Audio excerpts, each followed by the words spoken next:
money is a base layer of civilization. So it's hard for people to understand Bitcoin until they really understand money. And a lot of people think that they understand money because they use it, they earn it, they spend it, they save it, whatever. And maybe even they invest it. But really, most people don't understand money or how it works or what it does or whatever. And part of my pitch is, okay, do you actually understand how money works? Here's the Federal Reserve System. Here's the system of central banking. Here's fiat money. Do you understand where loans come from? Like your mortgage. Do you know where that money actually comes from? Buffett said, if you told me you owned all the Bitcoin in the world and you offered it me for $25, I wouldn't take it because what would I do with it? What would you say when you see comments like that? How do you process it? How do you explain it? Just give me your thoughts, Jimmy. It's hard to get a man to understand something if his job depends on not understanding it. That seems to be the case with Munger and Buffett and many of these older people. Everybody wants the upside of Bitcoin, but they're not willing to take the volatility. What they want is essentially something that doesn't exist. They want risk-free return forever. That doesn't exist. Hey, what is the purpose of my life? Or what am I doing all of this for? And if you don't have a good answer to that, it's going to be very unsatisfying even accomplishing certain things. I've narrowed my life down to 4 things. And if it doesn't fit into one of those categories, I just don't do it anymore. And those 4 things are my faith, my family, my fitness, and my finances. If it doesn't fit into one of those categories, I just don't do it.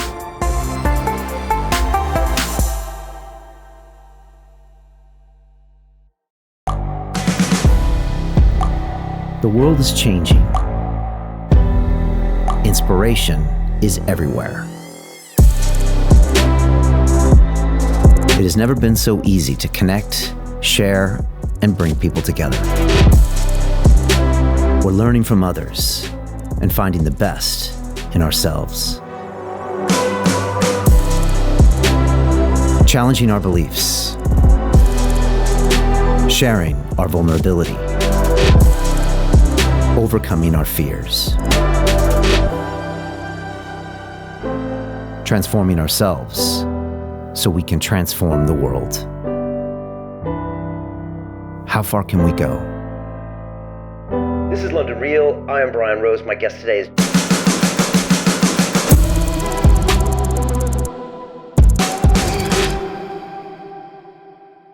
This is London Real. I am Brian Rose. My guest today is Jimmy Song, the Bitcoin evangelist, educator, and entrepreneur.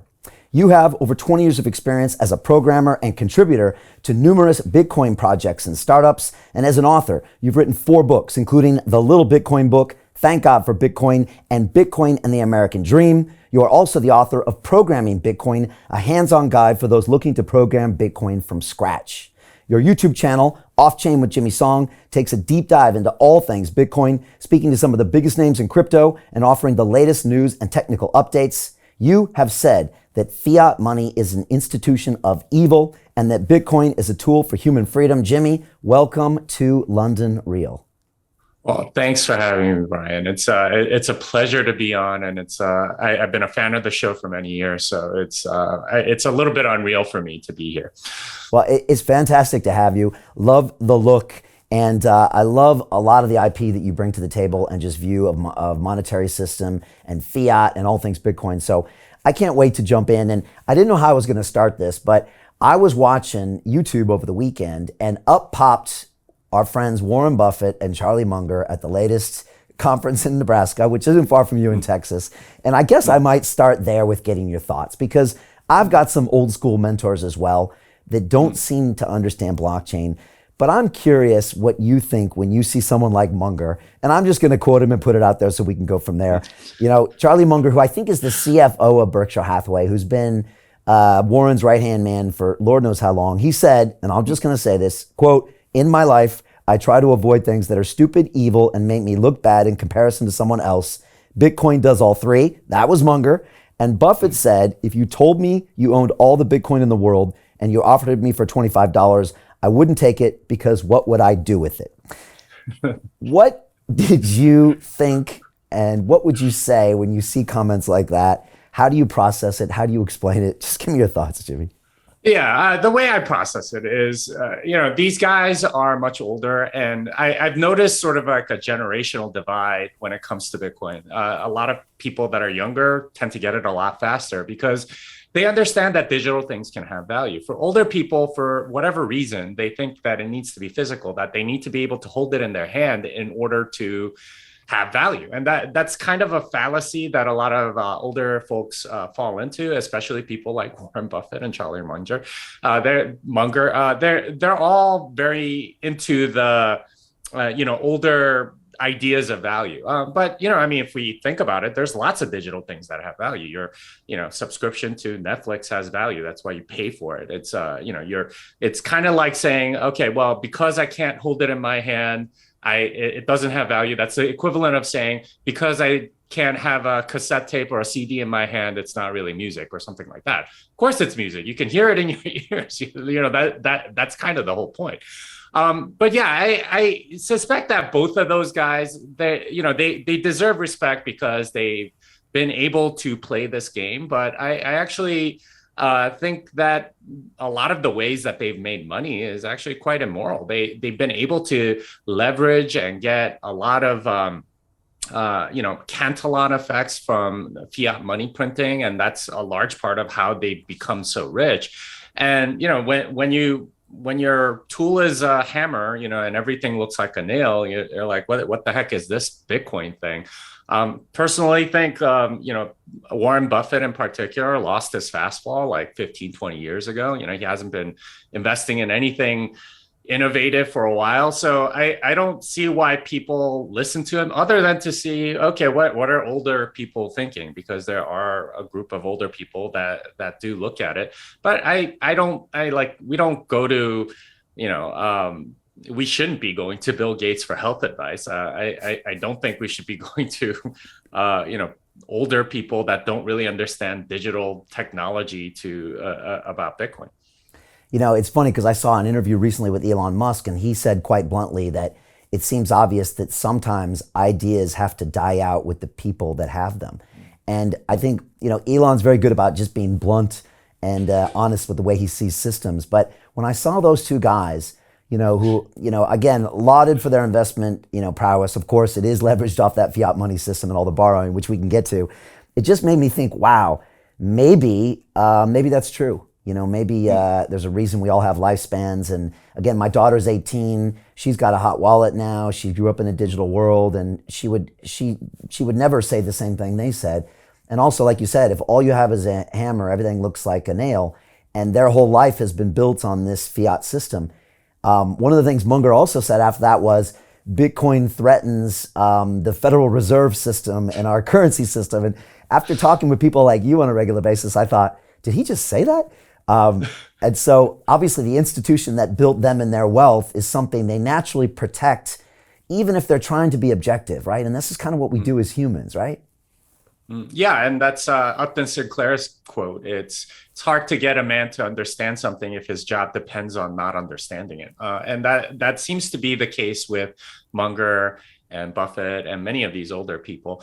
And they did make their money off of, all of the money printing that comes through. And they can leverage and do all sorts of weird financial games. And that's really the tragedy of, I would say, the last 50 years or so, is that so much of the best and the brightest in the world, right? They want to be Buffett and not the scientist that makes rockets go to Mars or something like that. Instead, you have think about all the people that graduated with you in college or something. The people from the Ivy League schools and all that. They went to what industries did they go into? Most likely, they went into investment banking because that was the place that was easiest to work at and make a lot of money, rather than pushing humanity forward and building something that everyone could use and make their lives better. Instead, it's, pushing paper around and, leveraging things here and there. And that became the way in which all of these people made their money. And that just seems completely wasteful. It's one of the tragedies of the fiat monetary system. Yeah, I think you, Jimmy, have said that like we haven't done something properly innovative since we put the man on the moon, I think is what you said. And you see a lot of people like the Gates of the world who their job is to kind of grow this wealth to become more wealth. But you're like, okay, but where's the innovation there? And again, I'm guilty. I was getting an engineering degree at MIT and I got seduced into Wall Street because I was like, wow, look at all this stuff. And I went down that route. Just tell me a little bit more of what you think about that. Do you think that is our last big innovation, the man on the moon? Yeah, if you do think about the way humanity has progressed, and this is part of why I wear the cowboy hat. By the way, it's this idea of going out into the frontier and pushing the boundaries of the frontier, and that was how the West was won, was a bunch of frontiersmen that went out and continued to expand civilization that way. And space is, as we say in Star Trek or whatever, it's the final frontier. It's the frontier that we want to expand into. And I think that's where humanity's, destination lies, is expanding that way too. But since 1969, when we landed man on the moon, civilization to a large degree has stopped expanding. Instead, it's been mostly navel gazing, right? Like you have almost $1 trillion companies in like Apple, Google, Facebook, and Netflix, I guess, for a while there, or Microsoft or whatever. These are all not really pushing anything forward. It's okay, well, we can now be more entertained and consume more stuff, rather than let's expand and go out into the frontier and make something new. And that to me is what Bitcoin is. It's like one of the few frontiers left out there, rather than something like selling more ads so people can click more. I think the quote that I heard a while back, which was very relevant to me as a programmer, is the best and the brightest, for a while there was investment banking, are now competing to get one click, right? Like that extra click, so that you get paid on the ads or whatever. That seems just as sad as going into investment banking, because like all of that is really not expanding the frontiers of human knowledge, expanding the frontiers of human territory or conquest over nature and so on. So Bitcoin is one of the few places, like I said. Yeah, and I love your hat. And I was talking to you a little off camera. I had two, grandfathers, my grandpa Rose and my grandpa Benedict, and they had both literally gone west. There's that old expression, "Go west, young man," and that meant basically, look, there's a bunch of potential capital out there. If you go there, you can make something happen. And I live in Britain, where that wasn't the option, right? All the land was spoken for a couple thousand years ago. It was all in the king's hands, so you couldn't actually go create something. Whereas in America, you could. And I remember my grandma drove me around Phoenix, Arizona, where my grandpa's first farm was, a cotton farm. And she looked out the window and she said, your grandpa pulled stumps out of the ground for 2 years before he planted a crop. And it left me speechless the rest of the day, because I was like, wow, this was hard work. This was creating something from nothing. So I really appreciate your hat and kind of the ethos of that. I had Dan Tapiero from 10T Holding that said Bitcoin was like the steam engine. He's like, it's that kind of a piece of new technology that it can empower people all around the world to now create bigger and newer things. Do you ever think about a parallel or analogy when you try to explain it to like a Munger or a Buffett, what Bitcoin is? Because again, since it's not tangible, it's hard to see, but most people would agree that the steam engine was this major technological innovation that empowered humans all around the world. Yeah, the way I would explain it is that it is money is a base layer of civilization. So it's hard for people to understand Bitcoin until they really understand money. And a lot of people think that they understand money because they use it, they earn it, they spend it, they save it, whatever, and maybe even they invest it. But really, most people don't understand money or how it works or what it does or whatever. And part of my pitch is, okay, do you actually understand how money works? Here's the Federal Reserve System. Here's the system of central banking. Here's fiat money. Do you understand where loans come from? Like your mortgage for $500,000, 5% over 30 years. Do you know where that money actually comes from? from. For most people, they have no idea. They think, okay, some sucker deposited $500,000 into the bank, and that's the bank is, gives them like a 4% interest rate and lends it out at 5%, and they make the spread of 1%. That's not how it works at all. No one would ever take the other side of the trade. Think of it as an investor. Would you ever lend out $500,000 on a 30-year term for $500,000? Or at 5% interest rate. The interest rate is too low, the term is too long, and the amount too high for anyone to actually consider doing that. No, the way it works is that they create that money on your behalf, and they make it out of thin air, and they do it actually risklessly because of Fannie Mae, and basically they have insurance against whatever loan, because as long as it's conforming, the federal government through Fannie Mae will cover the loss. So they are incentivized to give out as many loans as possible as long as it's conforming, and that's how new money comes into existence. And a lot of people are shocked when they learn about that. Wait, that's really how it works? That new money just kind of gets created? Yeah, absolutely. This is how your credit cards work. This is how commercial paper works. This is how federal deficits grow essentially forever, because they create that money to make up the deficit. And once you understand how money works, then you start to understand, okay, why are all of these people going into investment banking? It's not because they have a passion for investment banking. I mean, I'm sure there are a few, but vast majority, it's because it's a place to make lots of money very easily without, well, not very easily, but relatively easily compared to, creating a new product like making an electric car or a rocket to space or something like that. Those are very different, ways to make money. And investment banking tends to be a lot more certain and a lot easier. So people go into that because of the monetary system, frankly. And if you look at the innovation pre-Federal Reserve and post-Federal Reserve, we had a lot more stuff like the steam engine, like railroads, like, I think it was the Erie Canal that was created entirely on private funds, right? No public funds necessary, no government intervention necessary. They just created it because that was something that a lot of people wanted, and you had entrepreneurs go in and do that. Instead, you have this giant, industry of rent seeking, of people that are, taxing transactions in one way or another that are in this economy as a result of fiat money. And once you understand that this is a base layer of civilization and it corrupts absolutely everything, then you can understand what Bitcoin solves. It's a new base layer. And, I'm a developer, so I think in terms of stacks of various technologies and so on. I remember back in the late 90s, there were really two options for building websites.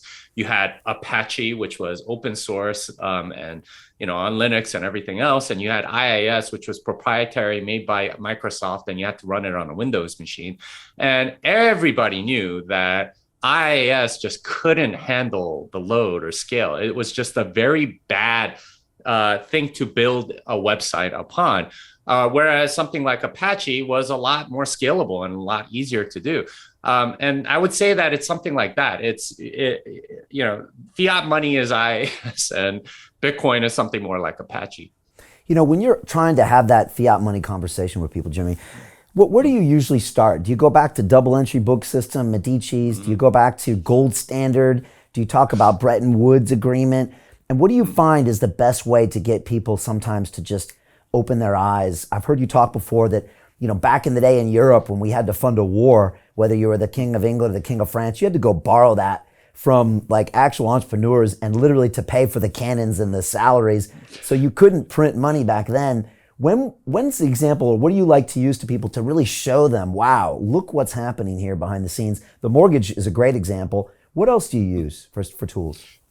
Yeah, so I like to go through the history of money and like how it was metal and then coins. And then, you had like bills of credit and all the different ways to make this physical commodity more transportable across space. And that's essentially what fiat money, started as. It was a representation of the gold that was in a vault. And then obviously World War I changed a lot of things because so many countries were already on a central banking system where they did have paper representing the gold, and then they just suspend convertibility for a while. But yeah, the war one is very good because it brings to light, okay, wait, how are we funding all of these wars, and why were World War I and World War II just so incredibly devastating to the world? It was because they were able to essentially steal money from everybody within their borders. When you hyperinflate the currency, you can essentially extract all the resources of your population rather than having to tax them explicitly. You can do that implicitly, and that means that all of the resources then belong to you as a government, and you can just keep fighting. And that was why a small conflict between Austria and Serbia became a giant world war that essentially devastated an entire continent and ultimately led to World War II, which devastated a large portion of the world. So those tend to be pretty good. It does depend, though, on sort of what side of the political spectrum that they might be on and so on. I could talk about financial privilege for maybe more people on the left. I could talk about personal responsibility a little bit more on the right, and inflation and confiscation and things like that. So it really depends, but those tend to go over pretty well. Do you think that all wars are a factor of the fiat money system? Would you ever go to that length? Well, I think modern wars definitely are. I mean, we would not have spent trillions of dollars in Iraq and Afghanistan if we actually had to pay for it. Part of how the U.S. pays for a lot of these wars abroad is, the dollar is the reserve currency of the world, so they can essentially make everybody else pay for it. When you have something like a trade deficit between U.S. and China, where the balance of trade is that the U.S. imports way more Chinese goods than China imports U.S. goods, you have a big deficit there. Well, how does that get settled? It used to get settled in gold, and this is why actually the U.S. ended up with so much of a stockpile of gold by the end of World War II, and why they had so much leverage. But nowadays, because the dollar is the reserve currency of the world, what ends up happening is, okay, well, now China gets a whole bunch of U.S. treasuries, and that's money that we printed from nothing. So we get all of these goods and services from China for this cash, essentially, and that's what ends up fueling a lot of these wars, right? Like you spend all this money, but you dilute it further by spreading it around the rest of the world, and they end up paying for it. This was what happened in Vietnam, and why the Bretton Woods system came to an end in 1971. All these countries were pissed. Okay, why is the U.S. continuing to spend more money that it doesn't have, especially in Vietnam? So France was basically saying, hey, we're gonna want gold for all these dollars that we have, and Nixon shut the gold convertibility window and said, yeah, we're gonna temporarily suspend this. That temporary has been 51 years now. So it's a way for the U.S. to have monetary imperialism over the rest of the world, and that's just something that a lot of people don't understand. A lot of Americans are ignorant to. My friend Alex Gladstein calls this, financial privilege of the West. If you live in El Salvador or Honduras or something, you know the monetary oppression that you're under. You don't know it if you're Charlie Munger or Warren Buffett. Yeah, I think we have Alex coming on the show next week, and one of the big events that happened obviously was 2020, when we saw lockdown and all of the panic, and I was getting ready for a massive fall in markets. I'd been watching the markets for a long time, and then all of a sudden they kind of came off a third and then went back up, and I know that's when people like Michael Saylor, who's been on the show, took a step back and said, now wait a second, what's actually happening here? And I think it was maybe the first time a lot of people got to see the massive amount and the scale of the printing of money by the Federal Reserve to, keep everything normal in times that weren't normal. Do you often use that as a great example to show people what's happening? Obviously, it's the kind of the straw that broke the camel's back on Michael, and he looked at himself as a CEO with a fiduciary responsibility and thought, wait a second, I can't hold dollars. Maybe I'll look at gold. And obviously he settled on Bitcoin. Do you use that as a moment to show people that, hey, with the stock market's up 35% and nothing's going on but the rent, perhaps we've just printed that money? How do you look at that event, and can you use that to educate people, or does it sometimes fall through? Yeah, I mean, that's an excellent event to educate people. And for me, it was more 2008 that really opened my eyes, because you had this $800 billion TARP bailout. And I'm like, where did this money come from, right?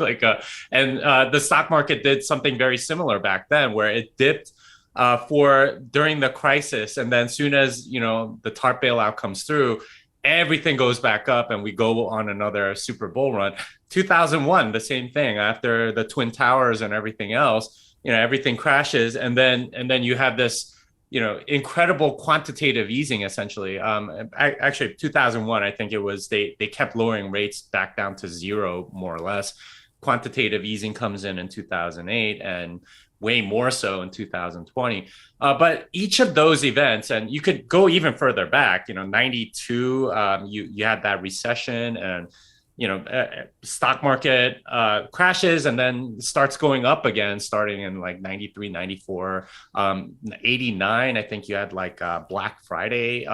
You could go further back, and every, 8 to 10 years or so, there's always some sort of event that causes some consternation, but it always comes with some sort of Federal Reserve event that causes everything to go back up. The thing to notice, though, is that they've had to do more and more drastic things. I think in 89, they lowered the interest rate from 5.5% to 5.25% or something like that. And that was enough to, get everything blowing again, 92, 93, 94, they lowered it just a little bit to like 3%. 2001, they had to lower it to zero. 2008, they had to print $800 billion and start buying mortgage-backed securities. 2020, they just had to print like crazy, right?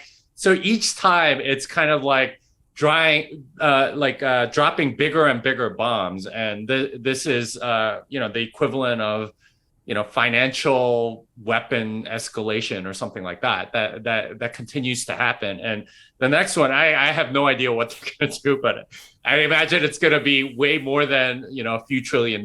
It's probably going to be, 5 or 6 times that. So I'm thinking like 15 trillion or some ridiculous number that we think is completely crazy. But to answer your question, yeah, like you just go back and be like, okay, like I lived in Boston in the late 90s. The big dig was a big deal. And it was, all right, like the federal government is paying for the $18 billion cost overrun. And I was thinking back then, it's like $18 billion. Who has that kind of money? And what project could possibly take that much money? And that number was unreal to me back then. Then 2008 happened, and that just made 18 billion seem like completely simple. And then 2020 happens, and that makes 800 billion look quaint, right? Like it just kind of keeps going up like that. And that's inflation just right in front of you. Yeah, I was actually just in Boston and I saw the end of the big dig, and I know it went way over budget for this massive infrastructure project. But also, you just made me think. We had a guest on the show named Jocko Willink, and he's got an expression, discipline equals freedom, right? He's a U.S. Navy SEAL. And that simple phrase, discipline equals freedom, just says a lot about humans' life. If you have discipline about, say, your savings, you might have money to spend. You have discipline about your training routine, you might have a body that works. And yet it feels like whenever there's a financial event, crisis event, it seems like the Fed steps in and doesn't really exercise discipline. It kind of lets, guess what? We're going to make everything better, even though what we should do is take our medicine, take the hits, go back to innovation. And it seems like we're not exercising that discipline. And so we lose a little freedom each time, and we lose really our own currency. Do you ever look at it that way? And is this kind of like Jeff Booth says in his book, is this why all fiat currency systems end up crashing, from the Romans to the Weimar Republic to us? Because ultimately it is about human discipline at the end of the day. Yeah, absolutely. I'm a big fan of Jocko as well. And what he says about discipline and needing that almost as a pushback for your own health and your own humanity, really, it is absolutely true. And the equivalent, I think, of what the Fed is doing is being sort of that very indulging parent or something like that. And part of it is that politically we basically live in a gerontocracy or something like that. Like the old people rule everything, which is why we had 2 years of lockdowns. Guess who were the people that were most vulnerable? It was the old people that were making all of the decisions. So of course they took it way more serious than say somebody that's 30. So you have this weird dynamic where as these boomers have aged and gotten into power, they have kind of grown very lazy. They're used to this sort of like getting bailed out for their bad decisions, essentially, and that generation has unfortunately infected all of government, all of society, really, and it is all about making people feel better about the choices that they've made rather than getting them to make better choices. And that making better choices requires a lot of discipline. And unfortunately, we've made wrong decisions over and over again, just sort of in the name of compassion, and not letting people, crash and burn. I guess they've bailed people out over and over again, and it's unfortunate, but that's how democracy tends to work, is that people want to be bailed out rather than take their medicine. Yeah, there seems to be a lot of that. And that gerontocracy term, I heard Peter Thiel mention that when he was at the Bitcoin Miami conference. I know you were there as well. And it is an interesting way to look at the way that world is run by all these, older people that are even getting older, and the way they look at things. And even though I remember my grandpas as giving it to me straight, and actually they had been through some hard times and they were not usually there to take kind of my BS, it does seem like we've given people a pass more and more. It's going to be okay. Here's a handout. Everybody wins first. When over the course of time, obviously that's never the case. And it seems like it's expressed now in our currency.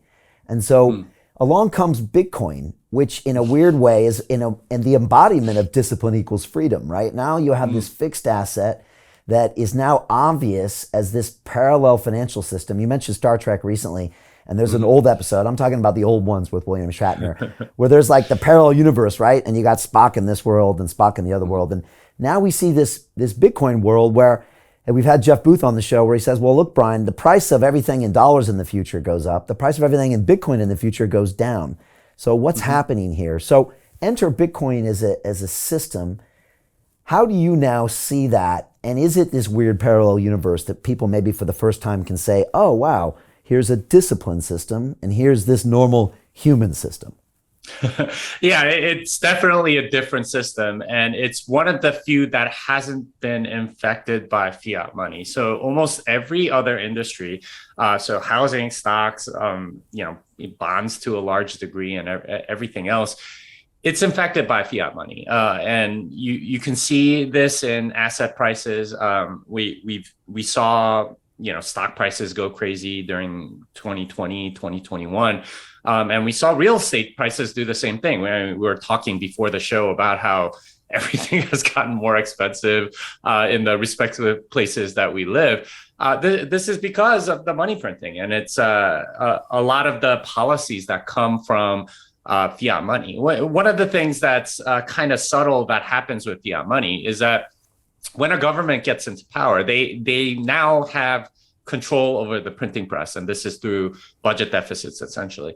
And the moral imperative at that point becomes, okay, you have the power to print money. That means you can solve pretty much any problem. That means that instead of me being responsible for my own, taking care of my own stuff, you should do it because you are morally obligated to do it because you have control of the printing press. So my health, my housing, my job, or whatever, you're going to have to provide for me. And it becomes way more socialist, way more communist. And there's a reason why the fifth plank of the Communist Manifesto is central banking. Essentially, it's this idea that the state needs to control the money and all value needs to flow through the central bank in some way. So if you want to talk about like CBDCs, that ends up being basically the wet dream of any communist or socialist. It's okay, we get to control value and so on. But going back to Bitcoin being a parallel system, it definitely is, because it doesn't have this expandability. It has this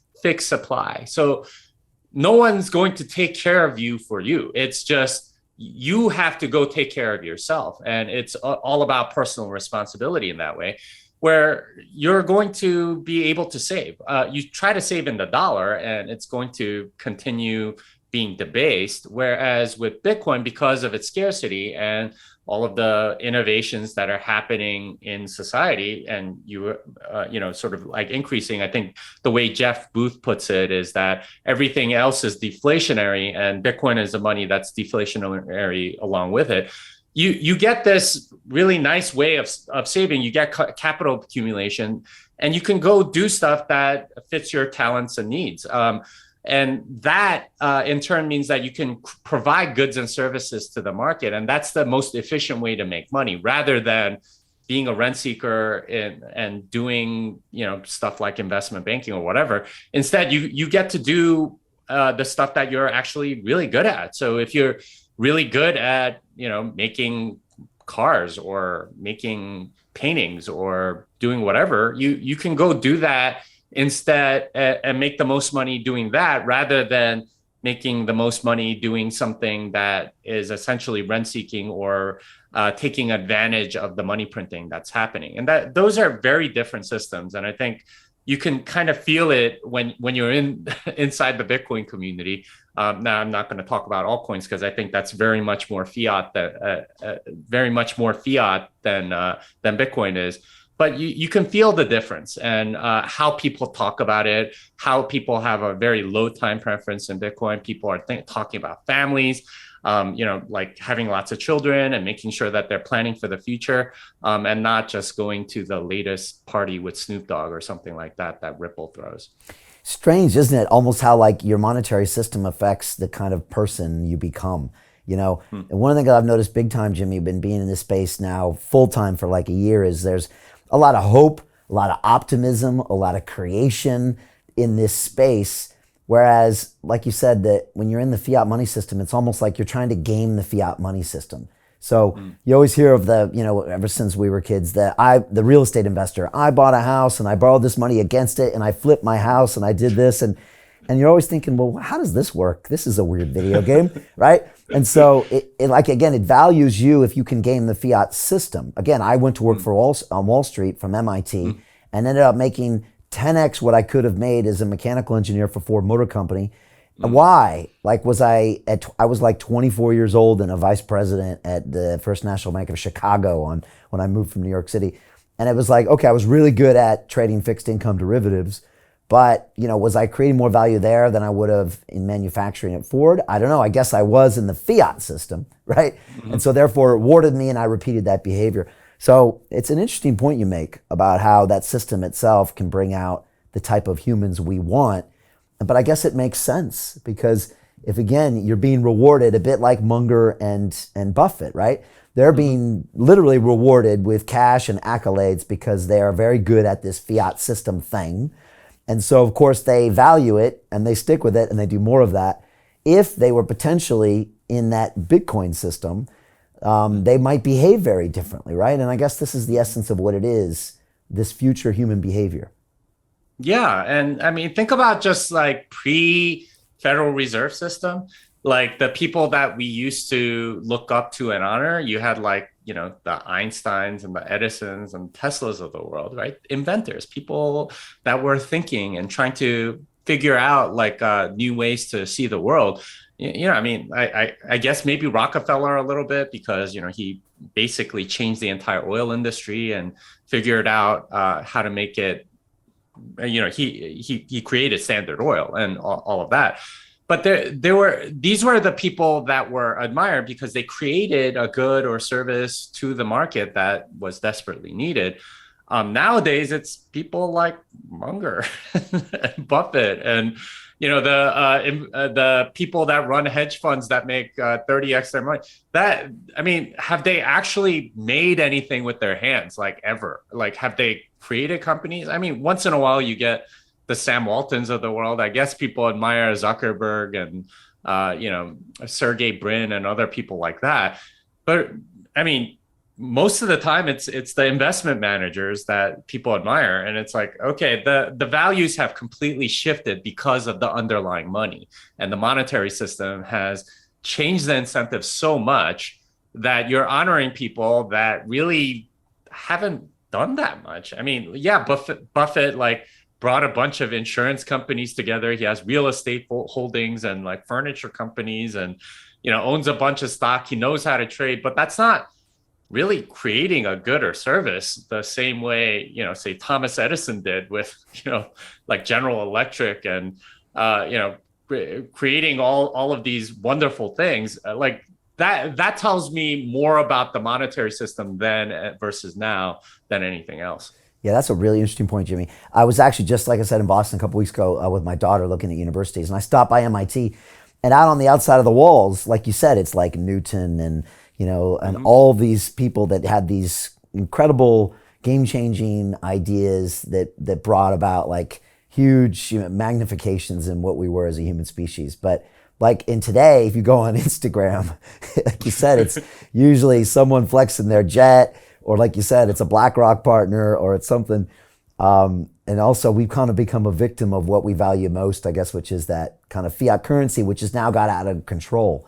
And so we kind of value the people that somehow game that system. And I guess it all ends like the Romans to a certain extent, right? Where they continue to devalue, maybe get debauched. And I'll just, on that point, how do you see this fiat system or the dollar system ending? Because that's always interesting. A lot of people talk about it, but also it's hard for me to see it ending anytime soon, even though, like you said, these crises are happening more often with literally exponential size printings. But how does it end? That's a great question. And I think we can learn a little bit from, the lessons of the Weimar Republic, even what's happened in Zimbabwe, Venezuela, and many others. But generally, there's some sort of like crisis of confidence. And that's, I think we're getting there. I don't know if we're quite there yet with the monetary system, or there's certainly like a political crisis almost everywhere. There's a lot of movement towards populism in most countries, where they want a little more. They tend to go a little more nationalist and maybe even isolationist to some degree. But they're sick of like jobs flowing outward, for example, and that's something that, at least in the US, has happened over the last 50 years. All manufacturing has essentially gone overseas. And this is something that you can predict with fiat money printing, with central banking. And if you study Richard Cantillon, who was an economist from like 1720, and he noticed, he was observing the Bank of England, which is the world's first central bank, and said, well, here's what happens is all the manufacturing jobs go elsewhere because labor is just cheaper. And that's essentially what's happened to the United States. Most manufacturing has gone out, and you're not going to be able to bring those back until the money reforms. And that's not something that a lot of people really understand or have figured out. They like the role of the dollar and the ability to print money essentially at will until the world gets saturated with it, or there's some sort of like crisis of confidence. But I do see something like the Ukraine conflict, doing something, right? Because what we saw with the Ukraine conflict is essentially the financial system completely said no to Russia. And in doing that, it undermined its reserve status because they essentially seized all of the Russian assets. Now, you might think that they're deserving of that or whatever, but when you take something like that away, Russia is no longer going to be on the dollar standard ever. And a lot of their allies are not going to be on there. And, you see Europe paying for all of the gas that Russia is providing in rubles, and the ruble is stronger than ever because of the dynamic that's just sort of happened. That reserve currency status, I think. To continue watching the rest of the episode for free, visit our website londonreal.tv or click the link in the description below.